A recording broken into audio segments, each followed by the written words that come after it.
السلام عليكم. اهلا بيكم في وصفة جديدة وفيديو جديد. الوصفة بتاعتنا النهاردة ان شاء الله هنعمل فيها العيش الفينو، وهنعمل عيش الكايزر، وهنعمل عيش طري هينفع معانا للفطار وهينفع كمان لسندوتشات المدارس. طبعا الوصفة بتاعتنا النهاردة سهلة وبسيطة واقتصادية، بدون زبدة، بدون لبن، بدون بيض. زي ما انت شايفة كده هش جدا وطري تحفة. يلا نبدأ على بركة الله، نشوف المكونات والمقادير ونقول بسم الله الرحمن الرحيم.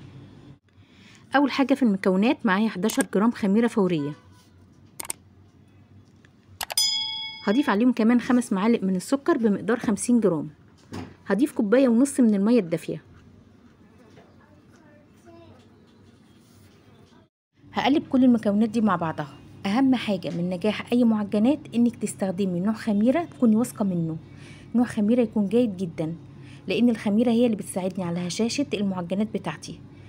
خلاص انا كده هغطي بقى الخميرة بتاعتي، اعمل لها تيست، هسيبها كده اعمل لها تيست لمدة 10 دقايق وهرجع لها.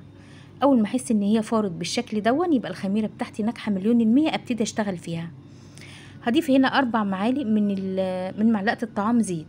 هضيف كمان معلقه من الخل، والخل هنا بمثابه محسن طبيعي للمعجنات.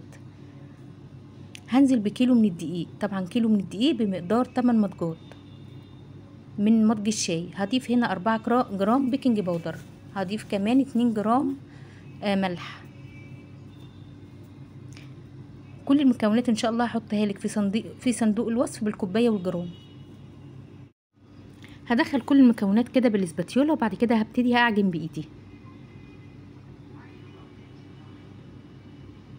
الميه يا جماعه واحنا بنعجن الميه بتضاف بالتدريج، لان في نوع دقيق بيشرب ميه وفي نوع ما بيشربش ميه، وممكن تستبدلي الميه دي بلبن لو انت حابه. هبدا اعجن العجن من مده 10 دقايق لربع ساعه. طبعا انا بفضل اعجن فيها كده، كتر العجن في العجينه بتخلي هنا مادة الجلوتين اللي في الدقيق تشتغل معايا في العجينة وتديني عرق حلو كده للعجينة، عشان العجينة بتاعتي تكون ناجحة. طبعا بفضل اعجن فيها كده لحد ما الاقي العجينة بتاعتي بقت ناعمة وما بتلزقش في ايدي. انا عايزة عجينة ناعمة ما بتلزقش. هضيف بس شوية كده من الزيت في البولة عشان ما تلزقش فيها لما تخمر، وهدهن الوش كده بشوية برضو من الزيت. انا بوريكي العجينة، شايفة المطة دي اللي في العجينة؟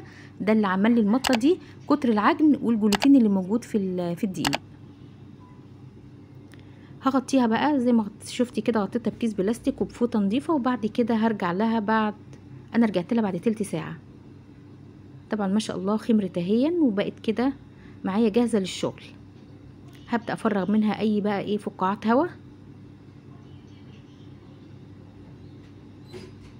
طبعا كيلو الدقيق ده هيعمل لي كميه حلوه جدا من العيش الفينو والعيش الكايزر، وهيعمل لي كمان كام رغيف كده من العيش الطري. هنبدأ نقطع العجين بتاعنا على هيئة كور. طبعا الكورة ممكن تعمليها 45 جرام أو 50 جرام، ولو عايزة الكايزر بتاعك أو الفينو بتاعك أكبر من كده ممكن تقطعي 60 جرام أو 65 جرام. هيكون ده حجم حلو جدا وحجم معقول. زي ما انت شايفة كده أنا بقطعها طبعا كور بالشكل ده. لو انت عايزة تقيسي توزني على الميزان مفيش مشكلة. طبعا الكميه اللي احنا عاملينها ده كيلو من الدقيق، هيعمل لي كميه حلوه جدا من الكايزر، وهيعمل لي كميه حلوه كمان من العيش الفينو والعيش الطري. هنبدا نشكل مع بعض العيش الكايزر. باخد قطعه من العجين، ببتدي ان انا ابططها كده تبطيطه خفيفه، وارجعها تاني كده على ايدي، والم الاطراف وادخل الاطراف كده جوه الكوره نفسها، عشان الاطراف اللي انا مدخلاها في الكوره دي هي اللي بتعمل لي اللب بتاع العيش الكايزر، اللب اللي هو بيكون موجود في العيش الكايزر. وزي ما انت شايفه كده قفلت الاطراف كويس وخدتها ما بين ايدي، لفتها لفتين كده علشان خاطر تديني دايره متساويه. هنعمل واحده كمان مع بعض. ادي قطعه العجين، ببتدي ان انا ابططها تبطيطه خفيفه كده، بلم الاطراف جوه بعض بالشكل دون وبقفل عليها كويس، وبعدين باخدها كده ما بين ايدي، بفضل اكور فيها بالشكل ده عشان تديني كوره متساويه، يبقى الكايزر بتاعي كله متساوي بالشكل ده. بحطها طبعا في قلب الصاج، والصاج ده مش مدهون اي ماده دهنيه، وبسيب مسافه ما بين كل واحده وواحده عشان خاطر لما بيخمر بيتضاعف حجمه عشان ما يلزقش في بعضه. زي ما انت شايفه برضو كده دخلت الاطراف في بعضها وقفلت عليها كويس، وابتديت ان انا اكورها بالشكل ده.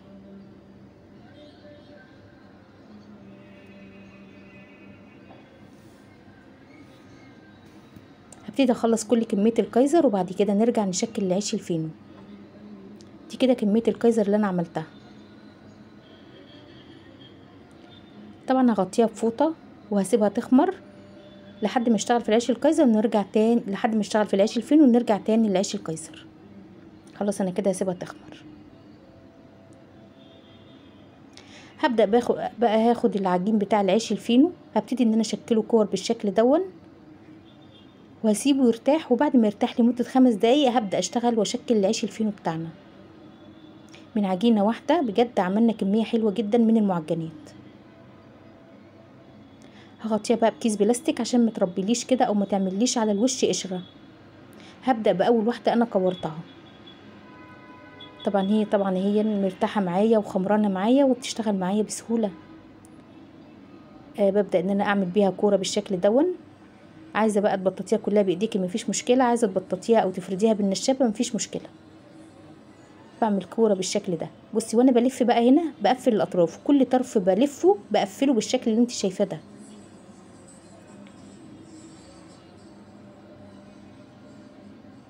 وطبعا باجي في الاخر برضو بقفل كويس كده، بقفل القاعدة كويس عشان ما تفتحش مني في قلب الصاج، وببرمها برمة خفيفة جدا، وبقفل بردك كده على الاطراف عشان يديني شكل رغيف الفينو.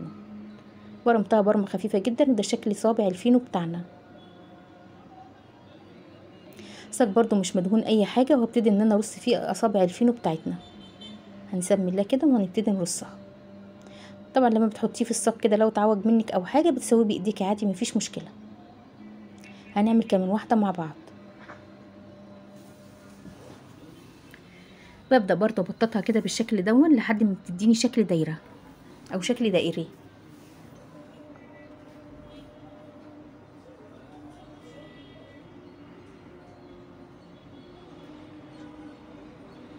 برضو بقفل، وكل طرف كده من الاطراف بقفله، كل طرف بلفه بقفله. ده كده بيعمل لي ايه؟ ده بيعمل لي اللب اللي جوه الفينو نفسه، وفي نفس الوقت كمان بدخل الهواء كده في قلب رغيف الفينو عشان يساعدني على ان العجينه لما اسيبها تخمر كده وتنتفش معايا وتديني لب حلو جدا. يبقى صبع الفينو زي بتاع المخابز بالظبط. زي ما انت شايفه برضو قفلت القاعده وبرمتها برمه خفيفه وقفلت على الاطراف، وهبتدي انقل رغيف الفينو على الصاج. وزي ما قلت لك لو تعوج منك في الصاج ولا حاجه بتظبطيه بايديكي مفيش مشكله. دي كده كميه الفينو اللي انا عملتها. هسيبها بقى تخمر، هغطيها بفوطه واسيبها تخمر.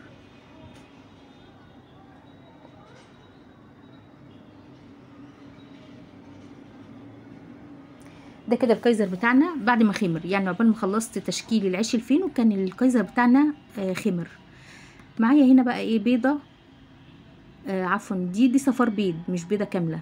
انا خدت صفار البيض وحطيت عليه 3 معالق كده من اللبن ومعلقه صغيره جدا من الخل بمقدار معلقه الشاي، وهبتدي ادهن بيهم الوش بتاع الكايزر. طب انت مش بتحبي اللبن او البيض انك انت تحطيه في المعجنات، ممكن تجيبي شويه كده من الميه المسكر وتدهني بيها المعجنات بتاعتك عشان تديكي نفس الوش او نفس اللون بتاع المحلات بتاع الافران.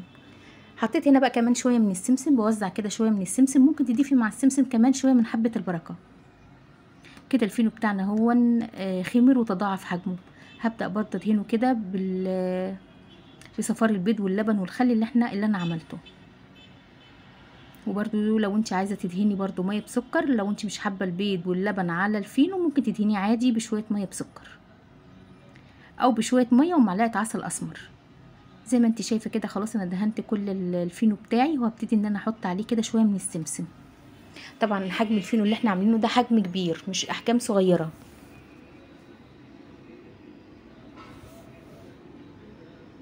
طبعا اثناء ما انا شغاله في العجين بتاعنا عقبال ما سبته يخمر كنت مشغله الفرن على درجه حراره 180، وهدخله في الرف يعني مش الرف الاوسط، لا انا هخلي الشبكه قريبه جدا من قاعده الفرن. خلاص انا كده دخلت بقى الفينو والكايزر بتاعي هسويهم في الفرن، وعقبال ما نعمل العيش هنرجع نشيف الفينو والكايزر بعد ما نطلعهم من الفرن ان شاء الله. نفس العجين اللي احنا كنا عاملينه انا خليت 5 قطع هعملهم عيش. رش كده رشه من الدقيق، ورشه كمان على الوش بتاع العجين من الدقيق، وهبتدي ان انا افرده بالنشابه بالشكل ده. تسويه في الفرن، تسويه على طاسه البوتاجاز زي ما يعجبك، على طاسه على عين البوتاجاز زي ما يعجبك. المهم ان انا معايا هنا قماشه، هبتدي ان انا اشيل رغيف العيش بتاعي انفضه شويه كده من الدقيق واحطه في القماشه وهغطي عليه. هعمل معاكم كمان واحد. هاخد قطعه كده من العجين وهبتدي ان انا احطها كده وارش عليها رشه من الدقيق، وهبتدي ان انا افردها برضو بشكل دائري. السمك بتاعها يا جماعه بيكون اقل من نص سنتي. هوريك السمك بتاعها دلوقتي. ما شاء الله تبارك الرحمن، العجينه لينه جدا لانها خدت كفايتها من العجن وخدت كفايتها من الخمر، والعجينه بتاعتنا ناجحه 100% بسبب ان انا اتاكدت من الخميره بتاعتي شغاله. كده احنا عملنا رغيفين اهون، هكمل انا الباقي وبعد كده هنرجع نسوي العيش مع بعض. هسيبه بس يرتاح، انا خلصت ال5 رغيف وهسيبهم يرتاحوا. وطلعت دلوقتي الفينو ده لسه طالع حالا من الفرن. هغطيه بفوطه لمده 10 دقايق، وبرده نفس الحكايه الكايزر. شايف الكايزر هش جدا وطري ازاي؟ انا لسه برده مطلعاه حالا من الفرن. هغطيه لمده 10 دقايق ونرجع له بعد كده نشوفه. هنسمي الله وهنشيل كده الفوطه ونطلع كده واحده من الكايزر ونشوفها. بسم الله الرحمن الرحيم. الكايزر يا جماعه مش هتفرقوه عن بتاع المخابز بالظبط، لانه هو هش جدا وطري، واللب بتاعه يعني بصي ما شاء الله منفوخ زي بتاع الافران بالظبط، وعامل لب حلو، يعني مفيش بعد كده. من كيلو دقيق عملت كميه حلوه جدا. شايفه الكايزر عامل ازاي؟ شايفه الطراوه اللي فيه وتسويه مظبوطه، الوش زي القاعده بالظبط. شايفه هش جدا وطري، ألذ واطعم معجنات ممكن تعمليها. وكده شكل الكايزر بتاعنا. على فكره ده هو كده كمان انا يعني بوريهولك وهو ساخن، لما يبرد هيديكي النتيجه كمان احسن من كده. شايفه قطني جدا. تعالوا بقى نشوف الفينو برضو مع بعض. ده كده شكل الفينو بتاعنا. شايفه الرغيف عامل ازاي؟ عامل زي ورقه السلوفان. شايفه الهشاشان والطراوه اللي فيه برضو انا بوريهولك كده وهو لسه ساخن برضو، لكن لما بيبرد بيديني النتيجه احلى من كده. بجد تحفه. شايفه شكل الفينو بجد تحفه تحفه تحفه، مفيش بعد كده. طبعا المعجنات بقت تتباع دلوقتي غاليه في الافران، فان شاء الله بقى على دخول المدارس ابداي اعمليه لاولادك. طاسه كده على النار بقى، وهنبدا نشغل نسخنها، وهبدا ان انا احط فيها العيش الطري. ممكن طبعا ترصي العيش ده في الصاج وتدخليه الفرن مفيش مشكله. اول ما بتشمع من تحت ببتدي ان انا اقلبه.